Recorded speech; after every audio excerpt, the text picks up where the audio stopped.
Hi friends, Hindi recorded channel में आप सभी का स्वागत है।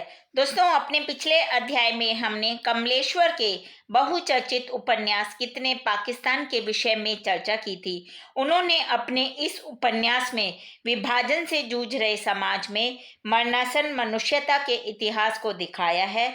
साथ ही उन्होंने पाकिस्तान का प्रयोग प्रतीकात्मक रूप में करते हुए विश्व में फैली अराजकता का ध्यान पाठकों की तरफ केंद्रित किया है।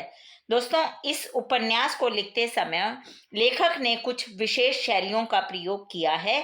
आज के अध्याय में हम उनके द्वारा प्रयोग की गई कुछ विशेष शैलियों पर चर्चा करेंगे। तो चलिए दोस्तों, शुरू करते हैं अपना आज का अध्याय और जानते हैं कितने पाकिस्तान उपन्यास में कमलेश्वर की शैलियां। दोस्तों, ये जो उपन्यास है ये साहित्यकार कमलेश्वर का लिखा हुआ एक प्रयोगवादी उपन्यास है और इसमें सदियों से चली आ रही हिंसा और मारकाट के प्रति गहरा क्षोभ है। और उनके द्वारा प्रयुक्त की गई कुछ प्रमुख शैलियां जानते हैं। पहली शैली है प्रतीकात्मक शैली, यानी कि प्रतीक रूप में पात्रों का प्रयोग करके इस जो अपनी बात है उनको पाठकों के सामने रखना। जिन भावों को प्रकट करने में लेखक को कठिनाई होती है उन्हें सहज एवं प्रभावशाली ढंग से व्यक्त करने के लिए इस शैली का प्रयोग किया जाता है। और दोस्तों, इसके द्वारा पात्रों के मन की स्थितियों का उद्घाटन कर महत्वपूर्ण घटनाओं की अभिव्यक्ति भी की जाती है। कितने पाकिस्तान उपन्यास में लेखक ने प्रतीकात्मक शैली का प्रयोग किया है। उनका कहना है कि 1947 में भारत विभाजन के बाद एक पाकिस्तान अस्तित्व में आ गया था और उसी अलगाववादी भावना को लेकर आज घर घर से लेकर विश्व में हजारों पाकिस्तान बन रहे हैं और इन बनते हुए पाकिस्तान की वजह से विश्व शांति का लोप हो रहा है।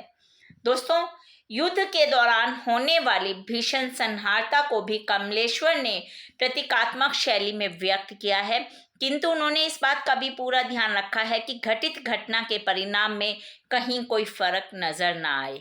जैसे एक उदाहरण है कि दूसरे विश्व युद्ध में इस्तेमाल किए गए अणुबम के कारण हुई संहारता का चित्रण करते हुए वे लिखते हैं कि अदालत खचाखच भरी हुई थी। पहली एटमी परीक्षण में मरने वाली तितलियों के पंख मौजूद थे। दम तोड़ते तोड़ते मूंगे और मोती भी बैठे थे। शत विक्षत जल पुष्प एक और कहरे थे और जलकन्याएं फफोलों से ग्रस्त अपने शरीर पर तुलसी के पत्तों से हवा करती मौजूद थी। तो दोस्तों, हमने देखा कि कितने सुंदर तरीके से उन्होंने प्रतीकात्मक शैली का प्रयोग करते हुए जो युद्ध की भीषण संहारता थी उसको दर्शाया है। तो दोस्तों, इस प्रकार लेखक ने प्रतीकात्मक शैली का बहुत ही सुंदर तरीके से अपने इस उपन्यास में प्रयोग किया है। दूसरी शैली जो उन्होंने प्रयोग की वो है विश्लेषणात्मक शैली।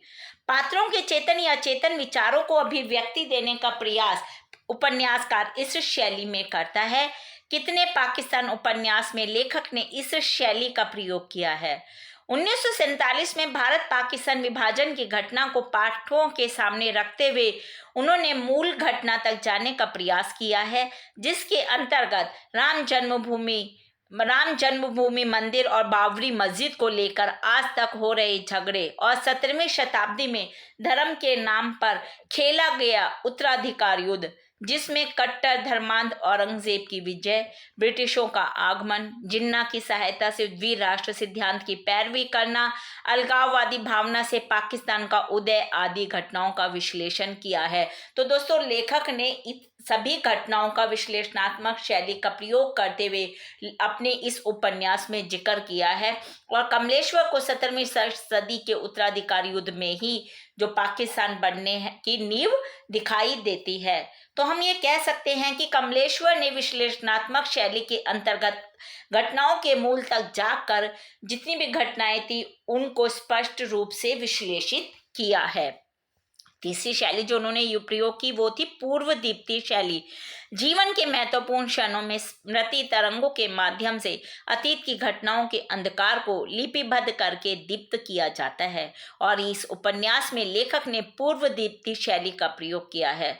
दोस्तों, उपन्यास की शुरुआत ही इसी शैली में होती है, जैसे एक भूली हुई दास्तान उसे याद आती है। यानी कि जो अदीब है, साहित्यकार है, उसे अपने वे दिन याद आते हैं जब वह पढ़ाई के लिए इलाहाबाद जाता था और उसे उसी स्टेशन पर एक लड़की मिलती थी जिसका नाम था विद्या, और उनके बीच में कुछ दिनों में जान पहचान हो जाती है और उसे पता चलता है कि वो लड़की फतेहगढ़ की रहने वाली है।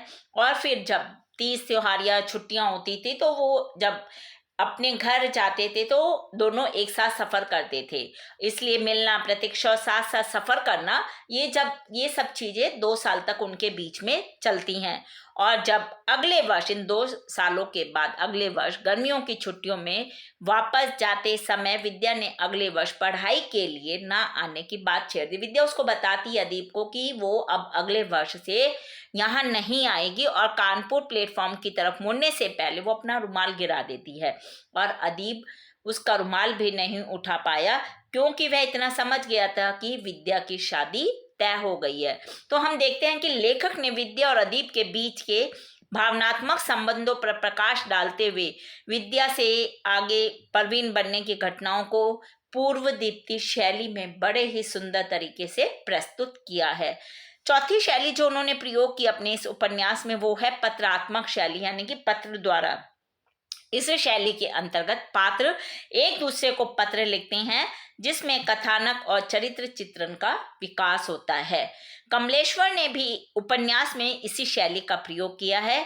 अब उसका उदाहरण है, अदीप कई वर्षों के बाद जब कई नौकरियों और कई शहरों को छोड़ता हुआ मुंबई में काम करने लगा, तब उसे एक रहस्य भरा खत मिलता है जिसमें लिखा था, आदिबे आलिया, किसी को देके दिल कोई नवा संजय फुग्गा क्यों हो, ना हो जब दिल ही सीने में तो फिर मुंह में जुबां क्यों हो, किया गमख्यार ने रुस्वा लगे आग इस मोहब्बत को, ना लाए ताब जो गम की वो मरा राजदां क्यों हो, वफा कैसी कहाँ का इश्क जब सर फोड़ ना ठहरा, तो फिर ए संगे दिल तेरा ही संगे आस्था क्यों हूँ, खुदा हाफिज। तो दोस्तों, अदीप को जब मुंबई में नौकरी करते वक्त यह खत मिलता है तो उसमें अंत में लिखने वाले का नाम नहीं था, इसलिए यह खत एक रहस्य भरा खत होता है। तो हम देखते हैं कि इस प्रकार लेखक ने उपन्यास में पत्रात्मक शैली का भी प्रयोग किया है। अगली शैली थी डायरी शैली और यह आत्मकथा शैली का एक रूप है। लेखक ने कितने पाकिस्तान के अंतर्गत इस शैली का प्रयोग भी किया है। उदाहरण देखिए, मुगल बादशाह बाबर जिस समय कुशल प्रशासक था, जिस प्रकार कुशल प्रशासक था उसी प्रकार वह कुशल साहित्यिक भी था। उसने डायरी नुमा अपना एक बाबरनामा लिखा था।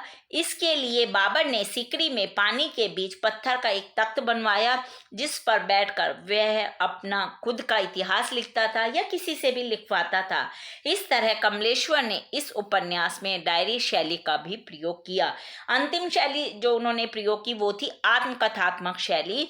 इस शैली के अंतर्गत उपन्यास में कोई एक पुरुष पात्र या नारी पात्र अपनी कथा स्वयं कहते हैं और वह आत्मकथात्मक शैली वही होती है।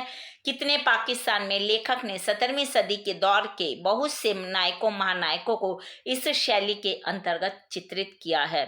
जैसे कि शाहजहां अदीप को अपनी व्यथा बताते हुए कहता है, मेरी गवाही, ये आत्मकथात्मक शैली का देखो दोस्तों कितना सुंदर उदाहरण है। मेरी गवाही के बगैर आपका इतिहास पूरा नहीं होगा। मुझसे ज्यादा बदनसीब बाप और बादशाह तो इस दुनिया में दूसरा नहीं है। पेट की इस जानलेवा बीमारी ने मुझे तोड़ कर रख दिया है और यह सोचकर दिल धड़कने लगता है कि मैं खुद अपने बेटों को एक दूसरे के खिलाफ लड़वा रहा हूँ। तो देखा दोस्तों, लेखक ने आत्मकथात्मक शैली का इस उपन्यास में कितना सुंदर प्रयोग किया है। इस प्रकार दोस्तों कमलेश्वर ने आत्मकथात्मक शैली का प्रयोग करते हुए पात्रों का चित्रण किया है। साथ ही प्रतीकात्मक शैली, विश्लेषणात्मक शैली, पूर्व दीप्ति शैली, पत्रात्मक शैली और डायरी शैली, आत्मकथात्मक शैली, इन सभी की सहायता से जो ये उपन्यास है इसके शिल्प सौंदर्य को लेखक ने बड़ा ही आकर्षक बना दिया है। तो दोस्तों ये हमने आज के अध्याय में कितने पाकिस्तान उपन्यास में कमलेश्वर द्वारा प्रयोग की गई कुछ महत्वपूर्ण शैलियों पर चर्चा की। हिंदी भाषा के और भी प्रमुख विषयों पर हम आगे के अध्याय में समय समय पर इसी प्रकार चर्चा करते रहेंगे। पर दोस्तों, उसको सुनने के लिए आपको मेरे इस चैनल को लाइक और सब्सक्राइब करना होगा। साथ ही दोस्तों, हिंदी भाषा से संबंधित कोई भी प्रश्न आप कमेंट बॉक्स में मुझसे पूछ सकते हैं। मैं शीघ्र ही उसका उत्तर देने की कोशिश करूंगी। धन्यवाद दोस्तों, आपका दिन शुभ हो।